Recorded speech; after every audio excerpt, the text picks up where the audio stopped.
Thanks for staying with us. Now, since the conduct of political primaries and the emergence of presidential candidates, a few of them have continued to trend on the news. And one whose emergence has taken the social media by storm seemed to have arrested the attention of Nigerian youths is a candidate of the Labour Party, Peter Obi. His candidacy seems to have awakened Nigeria's political docile youths. Now, talks of a third force have gotten stronger, and many think Peter Obi is the torchbearer of the third force movement. But it is common knowledge that elections are not won on the social media. With the enthusiasm being shown on social media now translates to election day, with me in the studio is a political analyst, Dr. Jide Johnson. And we also have joining us on Zoom is a supporter of the Peter Obi movement at Chike Chude. Good to have both of you join us.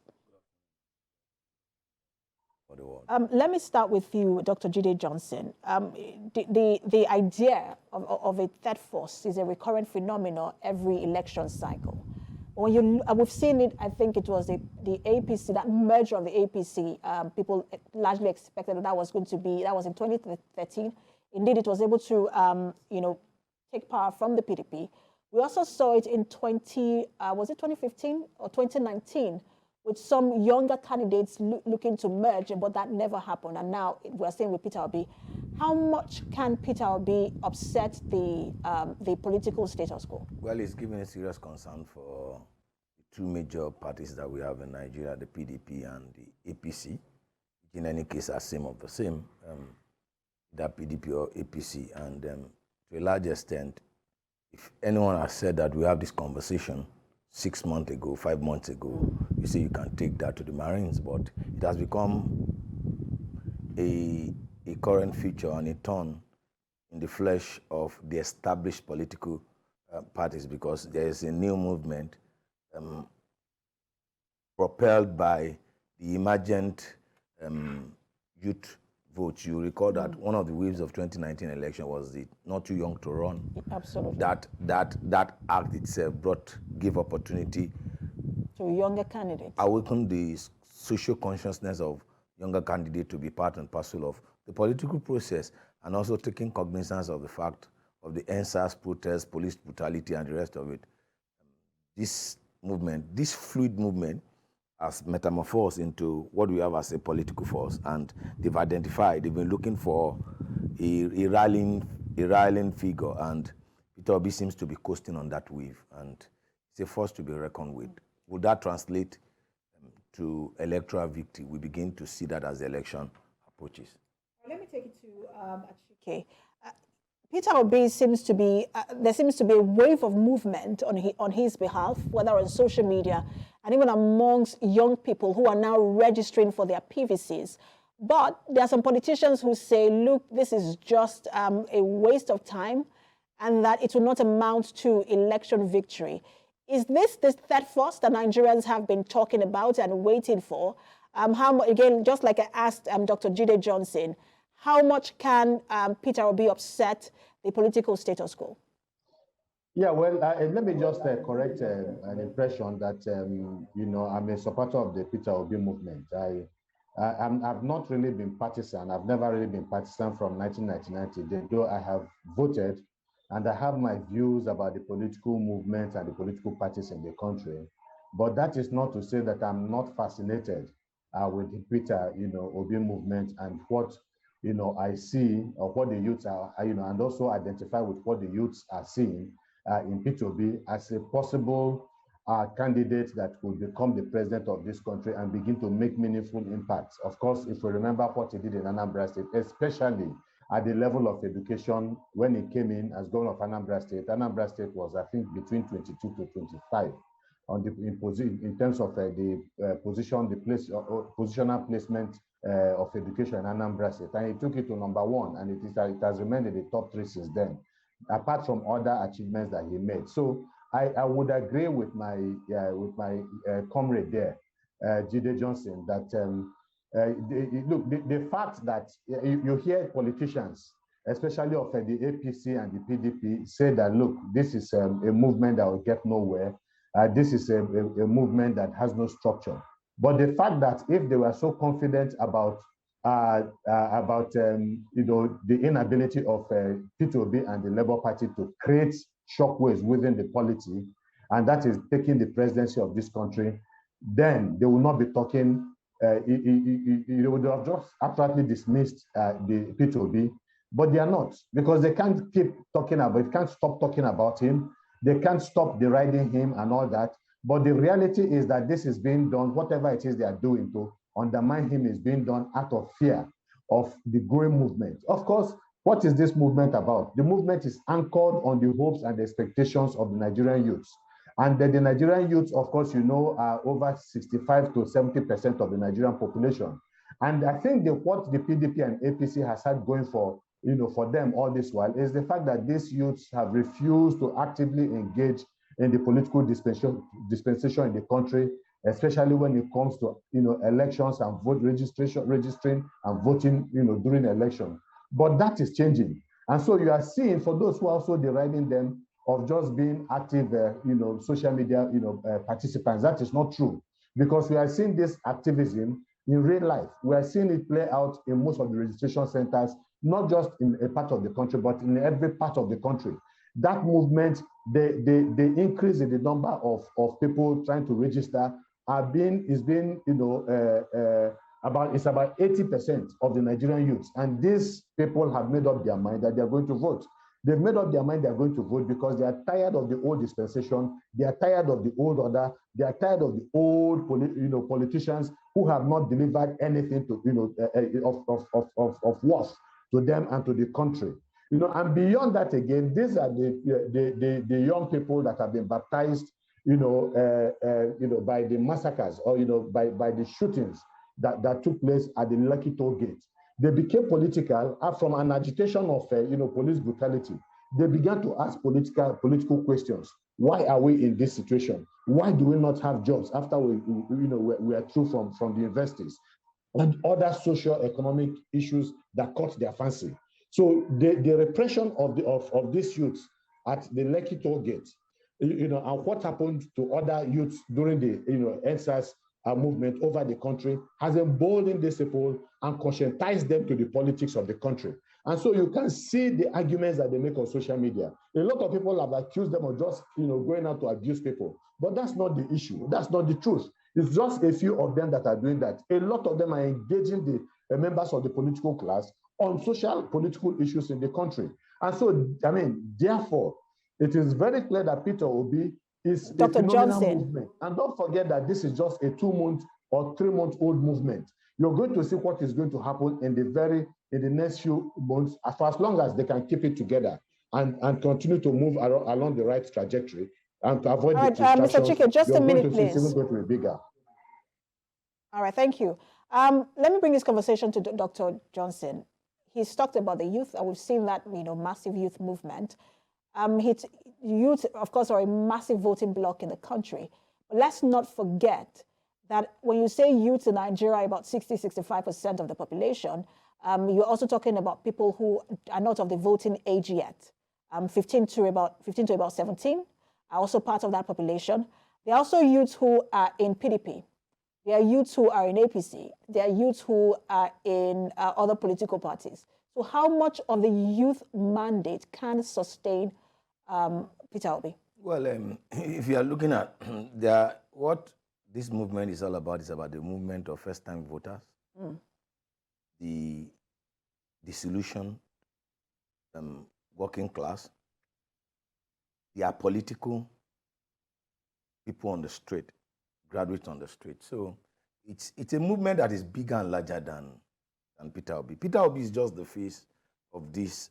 He's riding on, that's why I started, he's riding on this wave because you have a large section of this nation feeling disillusioned, hopeless, and looking at the political and economic landscape and seeing no future for themselves. So basically, sorry, just to jump in. So you're saying that basically, as much as he's riding on this wave, if it was another candidate who these young people also like, they would have identified with. So it's more of a protest vote than it is about Peter Obi himself. Yeah, for example, Peter Obi can't come out tomorrow and say, I'm not doing again. He can't say, I'm not doing it. I'm not doing it again. This is an organic group. You see, there's a stanza in our national anthem. It said, help our youth the truth to know. And the youth, the consciousness of the Nigerian youth has been raised to a different level with 10-20-20 event. That has raised the consciousness. They are no longer apolitical. They are interested in the political conversation. They want to participate in the political process. But would that lead to an electoral victory? Like I said, we begin to analyze, because for you to win election, there are basic things that you must fulfill. There are structures. 25%. So there are structures you must votes. build across the nation. However, will this movement give cause for concern to the political class, to the established political party? Yes, of course. Peter Obi is going to disrupt some of the votes for PDP in the southeast, in the south-south, in the southwest. He's going to disrupt some of the votes for APC in the southwest, and he's going to disrupt some of the votes for the North Central is in play for him. So as far as the established political class are concerned, this is a serious storm in the flesh, because a lot of people that have never voted in their life, a lot of people that have registered that are not interested in voting, all you just need is to follow the conversation. And it's an organic that is even beyond Peter Obi's control. I start to be challenged. This movement is beyond Peter Obi's control. Like I said, I can't say that, okay, I'm not contesting again. It's enough. It's like the conversation we saw recently where I think when they said there was a talk about merger between the Labour Party and NPP. And then we saw people say, no, it has to be the presidential candidate. He cannot become the vice presidential candidate, or else they will pull out, their support. And again, Achike, you mentioned structure earlier, and I want to ask you about that, because that's a very interesting conversation that has been thrown around concerning Peter Obi, whether he has the structure or the Labour Party has the structure to actually win this race. Because when we talk about structure, we're not just talking about members of the party alone. We're talking about whether he has the capacity, or the party has the capacity, to occupy every polling unit, over 190,000 of them, with at least two party agents around the country. And then whether it has the popularity in some of the regions in the country. That's the issue of structure. And I want you to speak to that. Yeah, my brother, Jimmy Johnson, spoke my mind. It's as if we had discussed this thing before, when he said two things that are critical in this conversation. And that is the fact that this movement is bigger than Peter Obi. This is what I have been telling people. It's much bigger. He is just the symbol of a movement. It's a symbol of the anger of Nigerians about misgovernance in the country. It's a symbol of the youth. So he holds, it's about the hopes and aspiration of these people in his hands, more or less. The second thing he said is that Peter Obi dare not say no to, for instance, leading this movement, because that in itself will destroy him politically. It's as simple as that. Too many people are depending on him. So what is happening with the Peter Obi phenomenon is the expansion of the civic space. And that is what we are beginning to see. Yes, you talked about the two dominant political parties, you talked about the third force or whatever it is. But the reality is that you're expanding with this conversation and the things happening around Peter Obi, you're expanding the free civic space, and that's where it should be. You talk about structures. And Peter Obi said something when he was, asked that, structure really is you're talking about people who are holding or in control of certain spaces, political spaces. So the people are there. Are the political spaces there? Because since it is a movement that is nationwide, you have people also that believe in him. Why do you think that on Facebook, social media, Twitter, and all that the Peter Obi people are winning the battle? They are winning the battle not because they are being paid. The other political parties pay people to be on social media and to do their work for them. But you have a group of committed people who have taken it upon themselves because of their conviction that this is what they need to do for their candidate. That is a structure that you have. So you see that, working even on social media without money being spent. And then again, that will automatically translate even into, a concrete reality outside of social media. But beyond that, I was just talking to somebody recently who I think he said he had a WhatsApp, a group in Lagos, and he said he just threw the matter open that they needed spaces, physical spaces for the Peter, Obi campaign structures. And he said 38 people donated their properties within the state to him. And this is what is happening all over the country. A woman on her own printed bags with Peter Obi and was given out to people. That is how hungry people are for positive change in this country. And you're also not discounting the fact that labor is also involved. Labor is involved. Perhaps you might not be able to determine the degree of the involvement of organized labor in the country, but they have thrown their heart into the ring. They are the ones that tried to recover their political party after the first misadventure, when it was put in the hands of people like Mimiko and Aziti Wanyan also. And so now they have to a very large extent recovered the Labour Party, perhaps not fully. And so they are also throwing their hat in the ring. They are also providing structures for P2B. And of course, you know that Labour has a formidable structure all over the country. Perhaps more than any other political party, because they are in every local government of the country. And so with that combination of even members of organized Labour working in concert, with the Peter, Obi presidential aspiration, and the ordinary Nigerians who are spending their money. And this is what needs to be done. That is why the UPN of those days was so effective. All right, because Achike, yes. I want to stay on the issue of labor because it's a very interesting part of this conversation. And I want to bring it to Dr. Johnson because, again, he went to see the labor union, which is the TUC and the NLC, and they just, I want to let's put it on the table and talk about it. And they said because again, labor union is part of the Labour Party, and they're adopting him as their candidate. Labor is federal, it is state, it's also local government, and that's a lot of structure. Exactly. But labor because it is state. We also have labor that can be supporting the state government. Some labor can be working with their state governments. So how much of structure does this provide for Peter Obi with the support of the NLC? If you are talking in terms of structure, using the Nigerian Labour Congress and the TUC, no party that has the structure of Nigerian Labour Congress and the TUC. No doubt about that. There's none. Because you go to every local government, you go to every state.